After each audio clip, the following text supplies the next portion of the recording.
Lo que hay y lo que suena. Una perspectiva relajada de la música.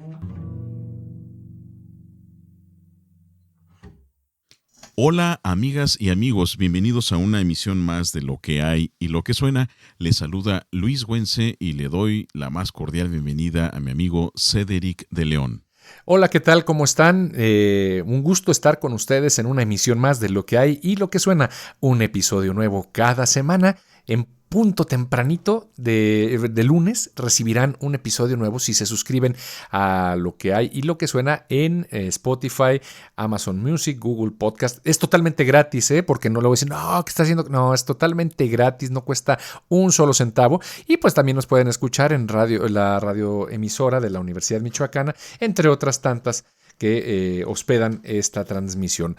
Master, ¿tú tienes algún sistema de reproducción de música por streaming? Es decir, que te conectes por internet y digas, hoy quiero escuchar tal cosa, le doy clic y vámonos.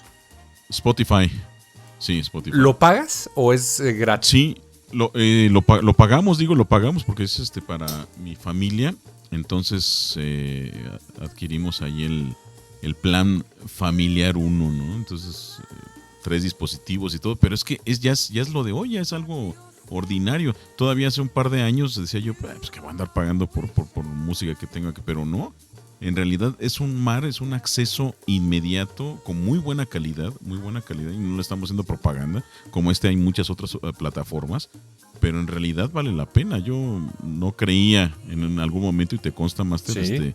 Que yo accediera a ese tipo de plataformas. Sin embargo, tenemos ¿qué será? Ya casi un año, y pues en realidad sí es una puerta a mucha de la música que para todos los gustos, ¿no? Entonces la música que tú accedes en ese momento, ahí va a estar.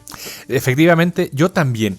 Y esto no obedece, Master, ahorita que lo comentas de que eras escéptico o renuente, o las dos cosas, renuente, escéptico a utilizarlo. Yo también me vi en esa situación y quiero confesarte que pese a que de repente creo yo que me gusta explorar, etcétera, algunas opciones. En su momento, hace ya muchos años, cuando recién empezó Spotify en México, algunos amigos me decían, no, es que esto está muy bueno, que es el futuro. Yo decía, no, ¿cómo va a ser? No, ¿cómo crees? Y efectivamente, ¿cómo voy a pagar exacto, por eso? Exacto, ¿cómo voy a pagar por eso? Y de hecho, en su momento tuve los argumentos suficientes, con las pruebas además, sobre por qué no consideraba Spotify como una alternativa.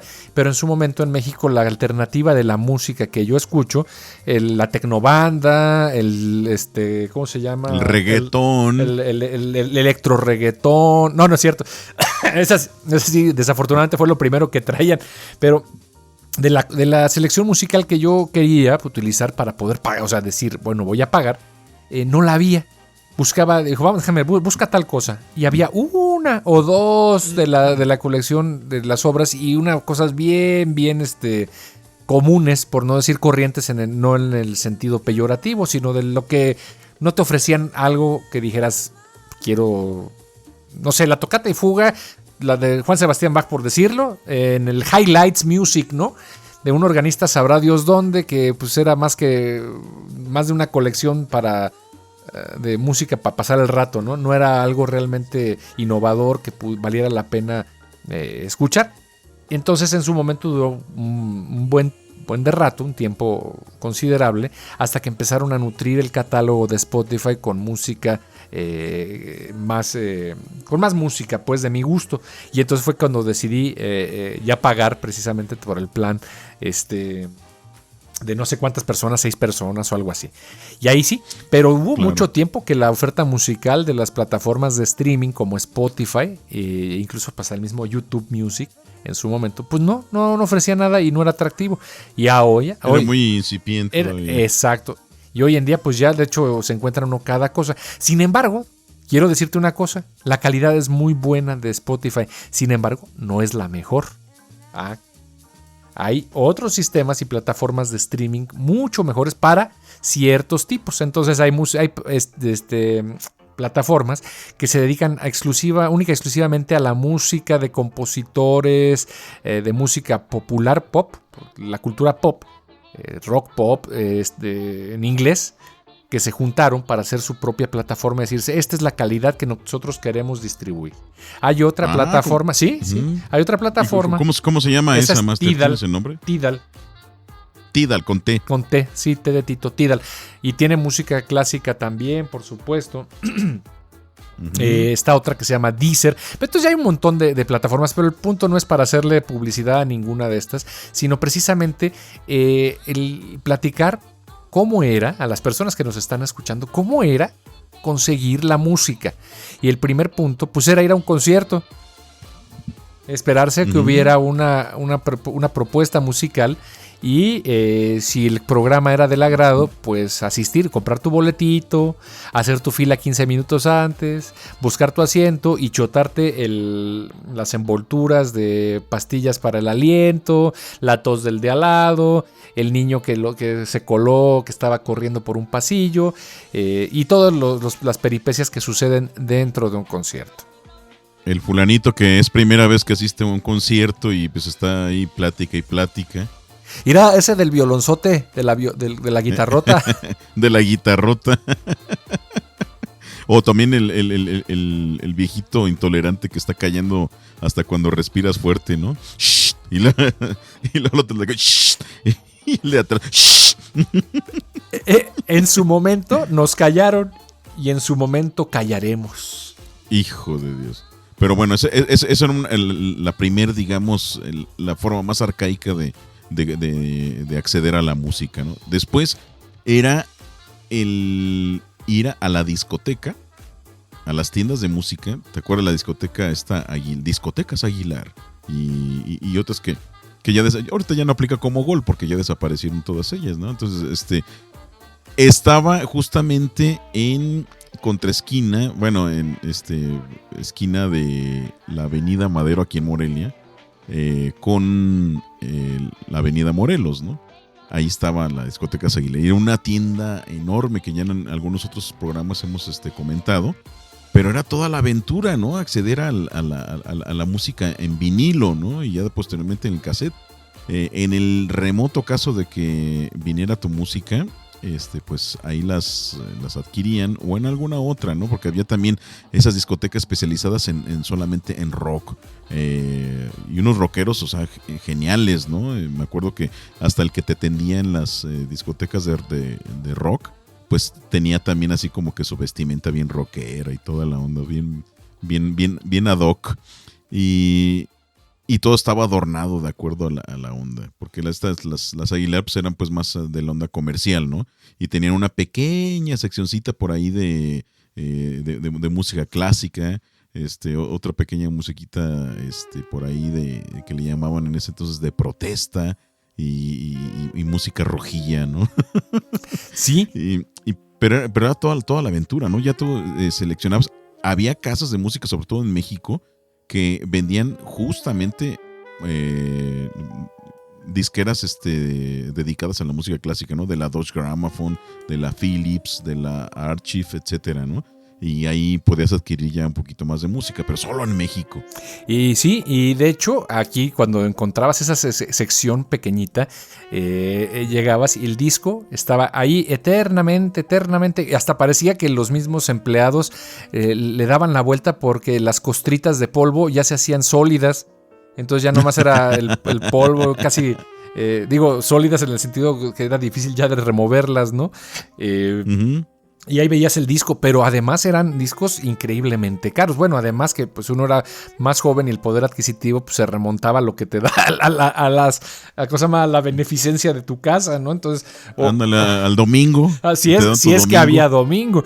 Y entonces, o te ibas caminando a la escuela o ahorrabas para un disco que tardabas, no sé, muchísimo en comprarlo, ¿no? Casas, por ejemplo, como bien dijiste, de la Deutsche Grammophon o de la Bis o de la Harmonia Mundi, etcétera, donde eran grabaciones de un alto nivel, o sea, unas producciones muy, muy elevadas y pues por supuesto fuera del presupuesto. Entonces pues la gente que podía, esto después se vuelve muy elitista porque vamos a hacer esta comparación, amigos Radio Escucha, usted o que nos sigue en nuestros podcasts, ¿cuántos conciertos en vivo va? O ha ido, ¿no?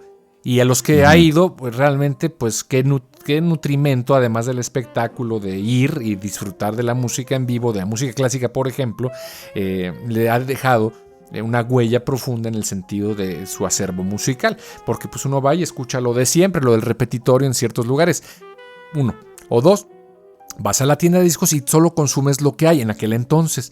De tal manera que, o una de dos, o tenías el poder adquisitivo, o tienes el poder adquisitivo para ir a la ópera en la Ciudad de México, en la capital del país, o si eres todavía más pudiente, pues ibas a Estados Unidos o a Europa, ¿no? A los grandes estrenos de las grandes obras para pues acercarte de la música que podías. O tenías dinero suficiente para ir a consumir lo que te ofrecían en la casa disquera, que por lo regular era los grandes éxitos de Mozart, los grandes éxitos de Beethoven, que es pan con lo mismo, pero realmente uno que conoce, ¿no? ¿Con qué te nutres? Es decir, que solamente personas que tenían un cierto nivel para poder acceder a la música, ya sea económico, social o cultural, pues podían acrecentar pues este bagaje musical. No digo que sea la regla general, pero pues así parece que se veía. Entonces nos quedamos que la música, los que querían adentrarse o quieren adentrarse a la música clásica en aquel entonces, pues solo se quedaba con la oferta, que era la Quinta Sinfonía de Beethoven,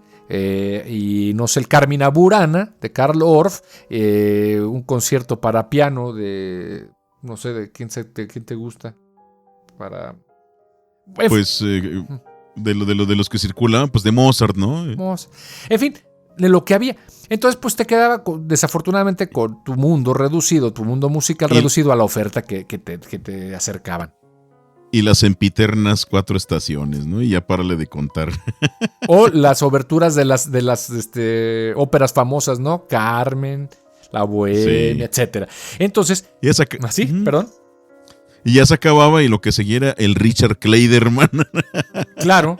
Y ya los que teníamos la fortuna, pues por ejemplo estaba en la emisora cultural de la universidad, ¿no? Ya sea de la Michoacana, de la UNAM, de donde fue, que presentaban el concierto de la noche o el concierto de la mañana. Entonces, lo que más te podía acercar a uno que, pues, del grosso de la población, pues era lo que te ofrecían en la radio, estar pendiente a las 5 de la mañana o a las 11 de la noche, que ya estabas con un ojo medio cerrado. Entonces, pues eso realmente le implicaba a uno un esfuerzo para poder acercarse de lo que hay, de lo que hay, lo que había y lo que sonaba en aquel entonces. Entonces, es por eso que por supuesto que resultaba, pues, si no elitista, pues sí restrictivo el acceso a la música clásica, por llamarla de esta manera, a la población, y pues lo que la población escucha, pues es lo que se le pegaba del radio o lo que oía en las disqueras. Ahora, sí, perdón, Master, ahora tienes la otra parte, o sea, justamente tienes la música al alcance de un clic. Y sin embargo, la misma gente que acudía, obviamente proporcionalmente, la misma gente que acudía a esta escasez de música, tanto en conciertos como en grabaciones, cuando había que buscarlas y todo, es el mismo número que accede en el clic. No es que dices, bueno, porque hoy en día está totalmente abierto a todo mundo y el acceso sigue siendo la misma proporción. Entonces también es, digamos, una parte pues ya formativa de la persona, ¿no? No es que ya con el alto alcance que tengamos a esta música, crecieron sustancialmente las personas que ahora gustan de la música clásica, siguen siendo las mismas, ¿no?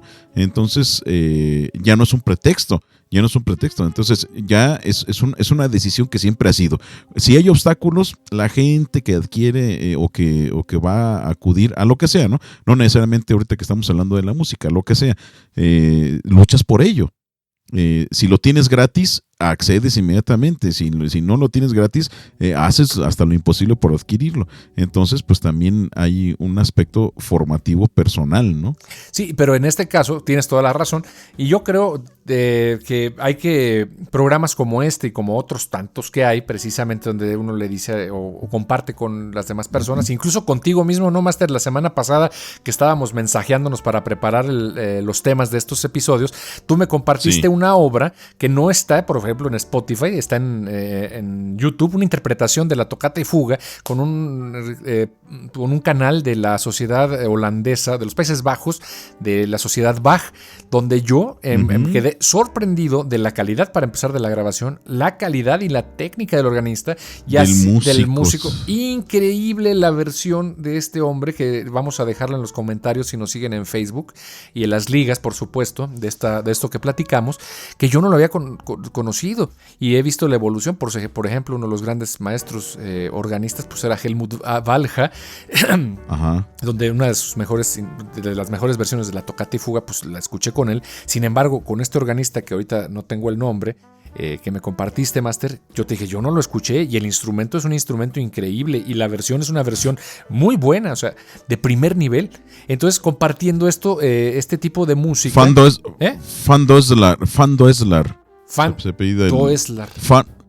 Doeslar, ajá. No, sí, ahorita lo vamos a poner aquí luego, ¿verdad? Pero bueno, el caso es de que compartiendo esto, de repente, pues a lo mejor habrá alguien que diga, caray, vamos a ver si es cierto. Y pasando la voz, compartiendo, que yo no me acuerdo, te compartí pues precisamente también la cantata del café, que ya hemos subido también a la página, en una versión puesta en escena muy minimalista, muy al estilo Europa del Norte. Está, pero además hasta tienes ganas de tomarte el café ahí, ¿no? Mientras están los cantantes cantando, y parece que es lo que sucede. Entonces, está el YouTube, está el Spotify, está esto. Y ciertamente lo que dices tú es formativo, pero por supuesto, si no tenemos una cultura que viene desde primeros principios de nuestra infancia, porque en algún momento no había acceso, y ahora lo tienes, pues hay que nada más compartir con las personas y decir, mira, ¿sabes qué te parece? Y a mí me ha pasado. Amigos que por supuesto tienen gustos muy disímiles de lo que podíamos escuchar de manera que frecuente, en mi caso, de repente me dice, oye, ¿sabes qué? Tengo ganas de escuchar música, ¿qué me recomiendas? Y no saben absolutamente nada de versiones, nada de obras, pero están abiertos. Y de ahí de repente me comparten, ya después de un par de meses, oye, escuché esto. Y así como tú me compartiste, por supuesto, tu conocedor, esta otra persona me comparte cosas que yo no había escuchado y que no sabía que existían dentro del mismo mundo de la música clásica. Es decir, que le di el empujón, se echó el chapuzón, se echó la nadada, y además sobre la música y la oferta musical en estas redes de distribución musical, y te retroalimentan con cosas y dices, caray, ¿cómo lo hiciste? Y ya tienen su playlist. Por supuesto, no significa que ahora sea la música clásica lo único que van a escuchar en la vida porque vieron la luz. No, simplemente encontraron una faceta que no tenían descubierta y que además les inspiró la curiosidad, les despertó también la curiosidad por ver qué más había sobre eso, ¿no? Y vale la pena. Entonces eso yo creo que es muy importante, porque además si la tienes al alcance de la mano y alguien te orienta, pues adelante. Y ahora sí, como dices tú, si no lo aprovechas, pues ya, que te cuerne el toro. Claro. Sí, y cada vez hay, como tú bien dices, ¿no? Esta apertura a algo nuevo, ¿no? Por ejemplo, este viernes anterior, el Viernes Santo pasado, bueno, yo acostumbro escuchar la Pasión según San Juan de Juan Sebastián Bach. No había escuchado de veras que están haciendo un trabajo increíble los de la Bach Society. Es increíble esa versión, me encantó. Dirigida por Van Veldhoven, ¿cómo se pronuncia? Veldhoven, me parece, muy parecido a Beethoven. Veldhoven. Excelente director de música antigua, con una concepción, pero te encuentras versiones nuevas aún ya, digamos, de tus obras favoritas. Sí. Ahora con el acceso a las redes, increíble. Entonces ya no hay pretexto. Y aún habiendo, digamos, en esta ciudad de Morelia, bueno, ahorita están un poquito suspendidas, pero sabemos a qué se debe, pero en términos normales hay acceso a conciertos gratuitos y la gente no va, o si van los mismos de siempre, ¿no? Claro. Rara vez ves cosas nuevas. Entonces también tiene que haber un aspecto también volitivo, ¿no? Un aspecto donde tú tienes que tener esa inclinación o esa voluntad de ir a algo nuevo, ¿no? Y acceder a otras músicas nuevas, ¿no? Por ejemplo, hay muy buen rock, hay un rock increíble que francamente no se puede conocer todo en la vida, y por eso es lo bonito, ¿no? De estar, lo interesante, lo padre de estar conociendo nueva música. Hay unas propuestas también impresionantes de muchos músicos en todos los géneros, no solamente en música clásica, que a nosotros nos gusta mucho, pero también hay muy buenas propuestas de pop también. Hay propuestas que no son necesariamente comerciales, aunque sea del estilo pop. Ya digamos, las producciones musicales han cambiado mucho ya con la era digital. Anteriormente estaba el cazatalentos que acudía al cantante, al productor, al compositor, y los lanzaban a través de su plataforma televisiva o de radiodifusión. Hoy no, hoy es la autogestión. Entonces, en esa autogestión, a través de las distintas plataformas parecidas o similares a YouTube, hay muchas más, pero por mencionar una de las más conocidas, pues encontramos cosas muy, muy interesantes, y no solamente interesantes, sino hechas con muy buena calidad. Efectivamente, y fíjate que precisamente al respecto de la autogestión, que por supuesto yo creo que nosotros ahí quedamos también, aunque no somos músicos, de estos que se dedican a la producción en Spotify y en sus canales, hay un montón también de la oferta que luego se ve tergiversada. No sé si te ha tocado ver estos conciertos donde, dada la separación impuesta por la pandemia, y ya también que por supuesto eso se venía utilizando desde hace mucho tiempo. De hecho, creo que de los inicios de la grabación multitrack fue Freddie Mercury con su Rapsodia Bohemia, que por supuesto fue una labor titánica de edición, y ahora sí cualquier con 3 dedos de frente puedo hacerlo.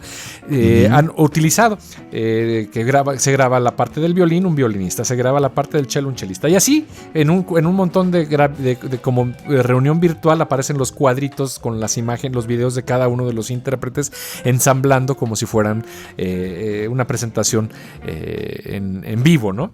Entonces, simultánea, por cierto. Sí, simultánea, es la palabra, perdón. Sí, y ha sido algo muy, muy bueno. De hecho, ustedes lo han hecho en Ensamble Amadeus, yo lo he visto. Creo que unas mañanitas y otras cosas que ustedes han compartido. Porque si no lo conocen, búsquenos Ensamble Amadeus. Ahí en Facebook dejaremos alguna descripción. Muy, muy, muy interesante y propuestas muy padres. Sin embargo, hay gente que ha abusado, porque de repente ves que hacen este ensamble. Y por ejemplo, el final de la obertura de Guillermo Tell. Y empiezan a tocar. Pero es evidente que los cuadritos no corresponden a la configuración orquestal, ¿no? Soy una orquestototota y los cuates que salen en los cuadritos son 10, ¿no?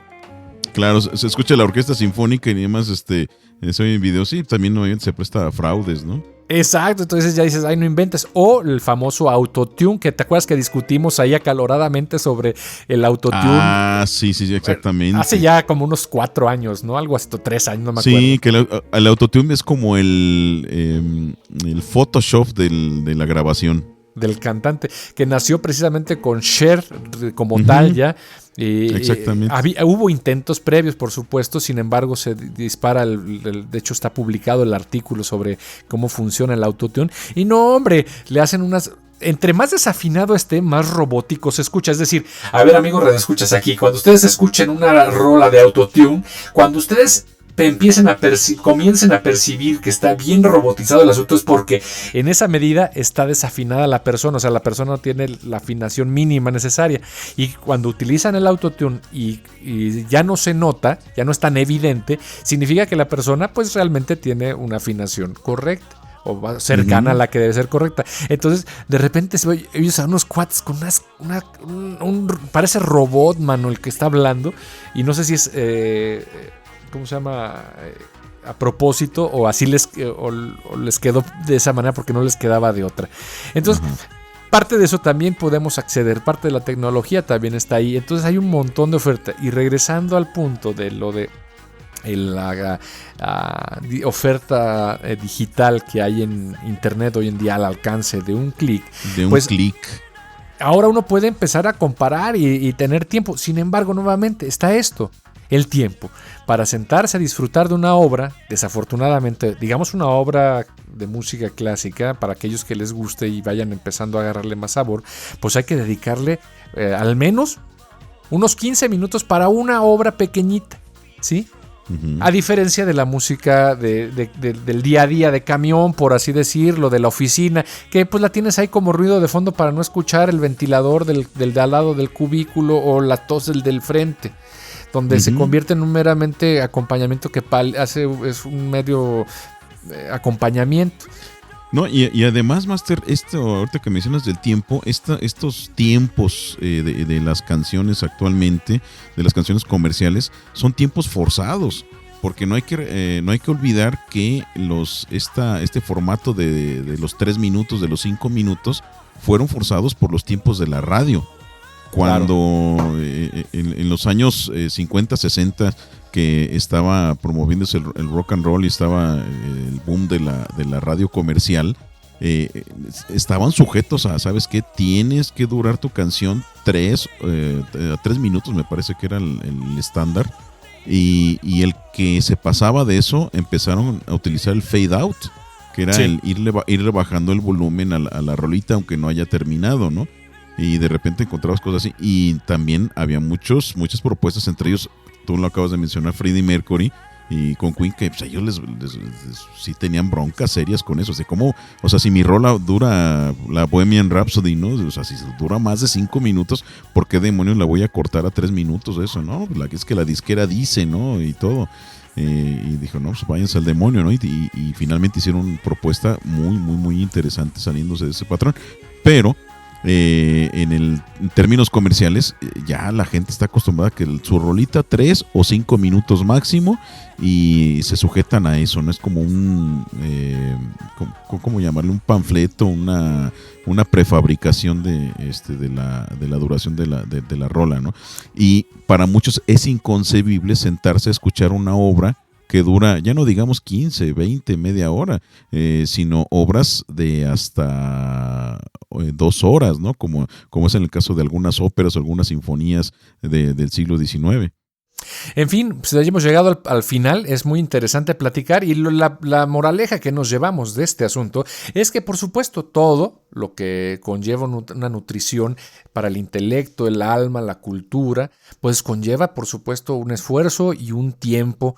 Nada se cocina a los 5 minutos, en especial la música clásica requiere, para lo que hay y lo que suena, el tiempo, la dedicación, la paciencia para apreciarlo. La inmediatez de las cosas no aplica para la música, Master. Claro que sí. Además, al poco tiempo usted verá que valió la pena. Lo que hay y lo que suena. Una perspectiva relajada de la música.